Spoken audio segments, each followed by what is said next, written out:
दर का ये मंजर, एक नाबालिग बच्ची कैद की गई है, एक मुल्जिम की तरह इस पर शिकंजा कसा गया है, जबकि 10 साल की इस नाबालिग बच्ची की कोई खता है ही नहीं, बल्कि ये तो वक्त की सताई वो मासूम है जिसकी मासूमियत कुचली गई है।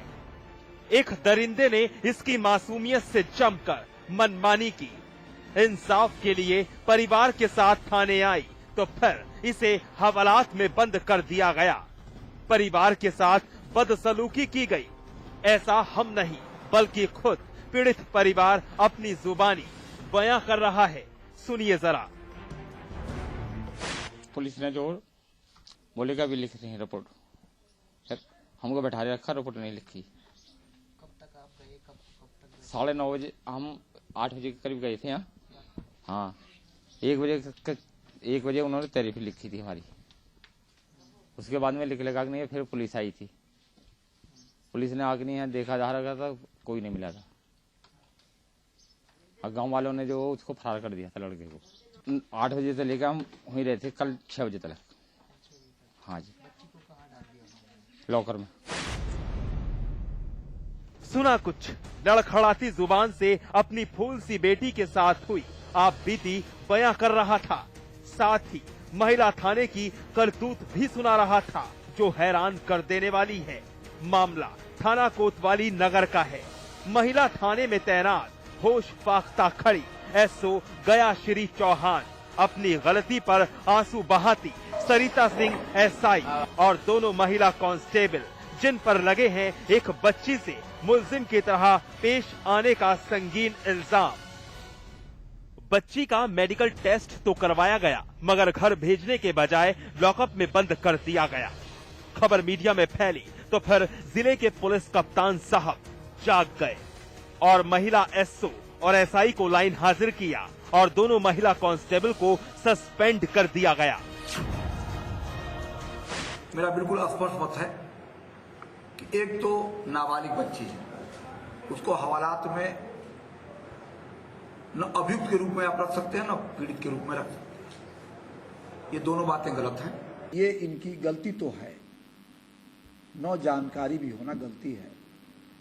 इन्होंने उसको संभवतः इसलिए रखा होगा कि वहां सुरक्षित रहेगी, या कहीं जाएगी नहीं या भगेगी नहीं, लेकिन गलत ऐसा नहीं था। महिला कहीं भग के नहीं जा सकती थी। एसओ महिला थाना श्रीमती गयाश्री चौहान और एसआई श्रीमती सरिता द्विवेदी और 2 महिला कांस्टेबल निलंबित की गई हैं और दोनों थाना प्रभारी और एसआई इनको लाइन हाजिर। वहीं एसएसपी साहब बच्ची के साथ हुई दुराचार की बात पर बोल रहे हैं कि मेडिकल रिपोर्ट सपोर्ट नहीं कर रही, यानी दुष्कर्म नहीं हुआ है। साथ ही महकमे की इज्जत बचाते भी नजर आए। उनका कहना था कि नई नियुक्ति थी इसलिए ऐसा हो गया, लेकिन महिला एसओ और एसआई का कहना है कि जब बच्ची को हवालात में बंद किया गया तो वो थाने में मौजूद ही नहीं थी। लाइन में क्राइम मीटिंग थी, पहले सम्मेलन था, फिर क्राइम मीटिंग थी। तो मैं सम्मेलन में आई थी तो कोतवाली नगर का ही मामला था ये, और बहुत दरोगा जी उसकी फर्द वगैरह बना रहे थे। बच्ची बाहर थी जब मैं आई, उसके बाद मैं चली गई लाइन, फिर क्या हुआ फिर पता नहीं। क्राइम मीटिंग में थी ऑलरेडी, शाम को पहुंची। मैं स्कूल की छुट्टियों का समय हो रहा था तो मैं राउंड पे गई हुई थी। जब मैंने लौट के आके देखा कि लड़की हवालात में, तो मैंने उसको तुरंत बाहर निकलवाया। फिलहाल पुलिस ने आरोपी पुलिस महिला कर्मियों पर तुरंत कार्रवाई की, साथ ही तफ्तीश भी जारी है। एक तो बच्ची के साथ रेप, ऊपर से पुलिस वालों की बेरहमी, बाहरी यूपी पुलिस। आखिर कब सुधरेंगे हालात? आखिर कब कानून की परिभाषा पर ध्यान से अमल किया जाएगा? क्योंकि इंसाफ मांगने आए पीड़ित ही पिसते रहेंगे तो फिर अपराधी तो मौज ही उड़ाएंगे ना। कपिल शर्मा, बुलंदशहर, समाचार प्लस। महिलाओं की सुरक्षा के लिहाज से बड़े बड़े कानून बनाए गए, जुर्म करने वालों के खिलाफ कार्रवाई के दावे किए जाते हैं। बावजूद इसके दरिंदों में कानून का जरा भी खौफ नहीं रहा। समाज की सोच जस की तस है। अगर कुछ बदला होता तो वो मजलूम छात्रा इतनी बेबस नहीं होती। कॉलेज जाने पर उठा लेने की धमकी। वो आया, मैं घर के आंगन में खड़ा हुआ था और उसने कहा कि तुम कॉलेज जाओगी तो हम तुम्हें उठा ले जाएंगे। तुम्हारा दिल्ली वाला हाल करेंगे। हाँ, दिल्ली वाला हाल करेंगे। जुबान खोली तो मुंह पर तेजाब डाल देंगे। और अगर तुम ज्यादा बोलोगी तो हम तुम्हारे मुंह पे तेजाब डाल देंगे। पुलिस दबंगों से मिली हुई है। विक्रम जायसवाल से, वो उनसे मिली हुई है। हमें जान से मार देने की धमकी दी। हम तुम लोगों को जान से मार देंगे। ये सहमी आवाज उस छात्रा की है जो अपनी बेबसी बयां कर रही है। इलाके के दबंग विक्रम जायसवाल और अंकित जायसवाल की करतूतों को उजागर कर रही है। बीए फाइनल ईयर की छात्रा दबंगों की करतूतों से आजिज आ चुकी है। कॉलेज की परीक्षा छोड़कर छात्रा घर में कैद रहने को मजबूर है। टीचर बनने की चाहत रखने वाली लाचार लड़की कमरे में कभी ये अपनी किताबों को पलटती तो कभी अपनी बेबसी पर आंसू बहाती, क्योंकि अंकित और विक्रम ने लड़की को धमकी दी है कि अगर थाने में दर्ज मुकदमा लड़की ने वापस नहीं लिया तो उसके चेहरे पर तेजाब डाल दिया जाएगा, हत्या कर दी जाएगी। एक बार फिर से सुनिए। सुबह वो आया, मैं घर के आंगन में खड़ा हुआ था और उसने कहा कि तुम कॉलेज जाओगी तो हम तुम्हें उठा ले जाएंगे और हाँ, दिल्ली वाला हाल करेंगे। और अगर तुम ज्यादा बोलोगी तो हम तुम्हारे मुंह पे तेजाब डाल देंगे। तुम बहुत ज्यादा उछल रही हो ना, तो तुम्ही को हम उठा ले जाएंगे। वो उनसे मिली हुई है और 1 लाख रुपए वो उनको दे रखे हुए हैं और कहते क्या है कि हम 25,000 रुपए रोज मुठियन थाने में देते हैं। और वो उन्हीं की मदद से वो पूरे दबंग लोग मेरे घर में विक्रम जायसवाल, अंकित जायसवाल और अमित जायसवाल और प्यारे लाल के विनय जायसवाल, अजय जायसवाल, वो सब घर के अंदर घुसते हैं और मारपीट करते हैं। मेरी भाभी को उन्होंने मारा, मम्मी के ऊपर लातों घूसों से मारा, मेरे भैया को मारा, हम लोगों को भी गलत बातें बोली और हम लोगों को भी मारने की धमकी। हम लड़की की पहचान उजागर नहीं कर सकते हैं, लिहाजा हमने लड़की को काल्पनिक नाम प्रीति दिया है। प्रीति इलाहाबाद के थाना मुठ्ठीगंज क्षेत्र की रहने वाली है, जहां विक्रम और अंकित की तूती बोलती है। 21 मार्च 2013 प्रीति इलाहाबाद यूनिवर्सिटी से लौटकर घर की तरफ आ रही थी। इस दरमियान रास्ते में खड़े अंकित ने प्रीति से जमकर मनमानी की, उसके साथ बदसलूकी की। प्रीति अंकित की रोज रोज की करतूतों से आजिज आ चुकी थी, लिहाजा उसने थाने में सभी हैवानों के खिलाफ मुकदमा दर्ज करवा दिया। वहीं इस मुकदमे से नाराज अंकित ने प्रीति के घर वालों से जमकर मारपीट की, जान से मार देने की धमकी भी दी गई। मुठ्ठीगंज में 21 मार्च को एक लड़की ने कंप्लेंट किया था कि एक नामजद अभियुक्त और एक अज्ञात ने उनके साथ अभद्रता किया, उसका मोबाइल तोड़ दिया।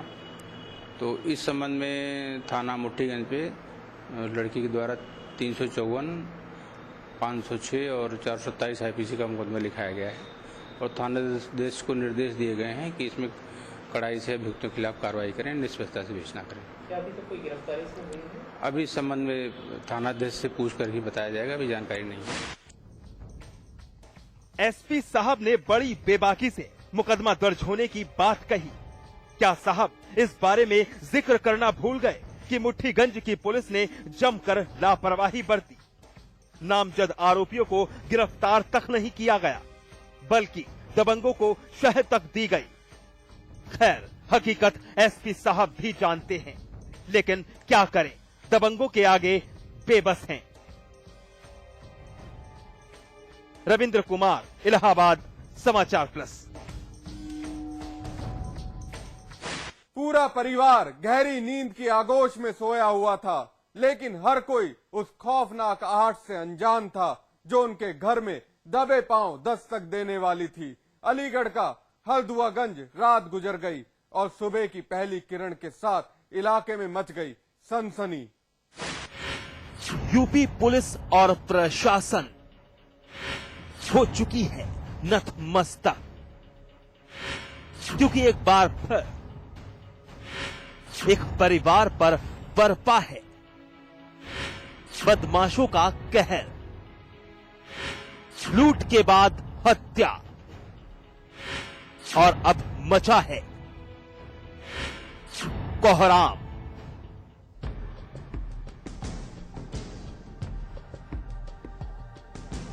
मकान एडवोकेट प्रवीण कुमार राघव का है।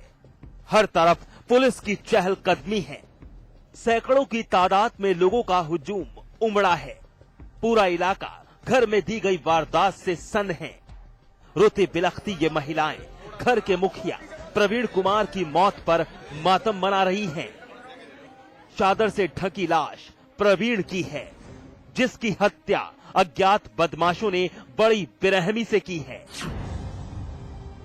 अब जरा घर की हालत पर भी गौर करिए। घर का पूरा सामान बिखरा पड़ा है, मानो बदमाशों ने घर में लूट की वारदात को अंजाम दिया हो। लेकिन इसके सिवा भी बहुत कुछ हुआ है इस घर में। प्रवीण की बीवी समेत बेटे की जमकर पिटाई की गई। इस वक्त दोनों जिंदगी और मौत के बीच जंग लड़ रहे हैं। मेरे भाई का जो उसके चोट लगी है, तो उसने जो मुझे फ़ोन किया, तो बेहोश हो गया। तो सुबह उसने फ़ोन किया 6 बजे मुझे, तो मैं जो है फ़ोन आया मेरे पास, मैं आया यहाँ, मैंने देखा तो उनकी जो है ये खाट पर लटके हुए पड़े थे। उसके भाई के पूरा ये चेहरा बेकार हुआ पड़ा था, और मेरी मम्मी है उनकी पूरी जो है पूरा का चेहरा बेकार हुआ पड़ा है। बड़ा बुरी तरीके से इन्होंने मतलब नशे हत्या कर दी। कैसे बार करा था क्या? अब ये मेरी जानकारी में ही है। डंडा पाया गया। क्या लूटपाट के लिए उद्देश्य किया गया? नहीं, ये रंजिश के तहत है, लूटपाट नहीं है। नहीं, रंजिश क्या है कि अभी इसकी जांच चल रही है, मैं कंफर्म नहीं कह सकता हूँ। कत्ल की ये सनसनीखेज वारदात अलीगढ़ के हरदुआगंज इलाके के बहराम गढ़ी गांव की है। रोज की तरह पूरा परिवार घर में सो रहा था, लेकिन अनहोनी की उस आहट से बिल्कुल अनजान था। करीब आधा दर्जन बदमाशों ने घर में धावा बोल दिया। किसी को कुछ समझ आता उससे पहले बदमाशों ने सो रहे लोगों को ताबड़तोड़ पीटना शुरू कर दिया। बदमाशों ने प्रवीण की डंडे से जमकर पिटाई की। प्रवीण को बचने का मौका तक नहीं दिया। दूसरी तरफ प्रवीण का बेटा और पत्नी जख्मी हालत में तड़पते रहे।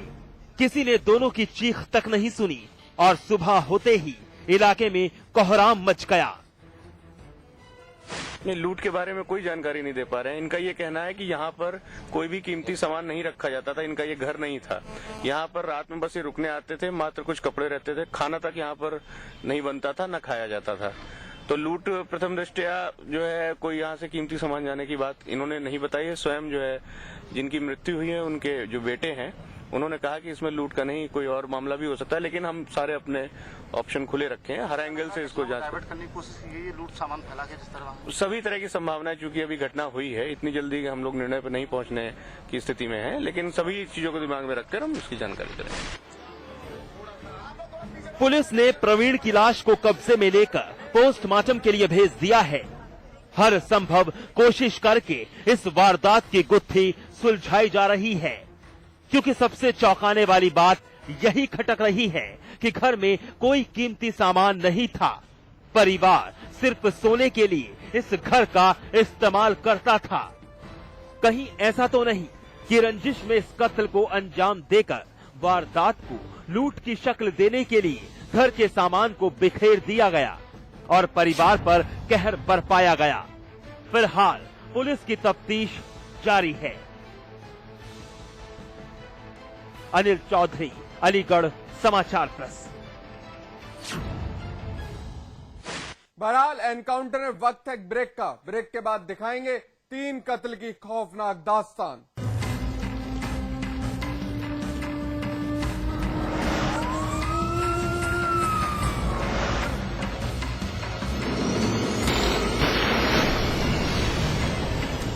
तराई बीज विकास निगम में कैसे हुई बंदरबांट, अधिकारियों ने कैसे की जनता के पैसों की लूट, किसने और कैसे किए अपनों के वारे न्यारे। एक और बड़ा खुलासा जल्द देखिए समाचार प्लस पर। इसमें टेस्ट है, तंबाकू नहीं। आप भी आजमाइए रजनीगंधा। रजनीगंधा, बघेलखंड, बुंदेलखंड और रुहेलखंड की खबरें, पूर्वांचल की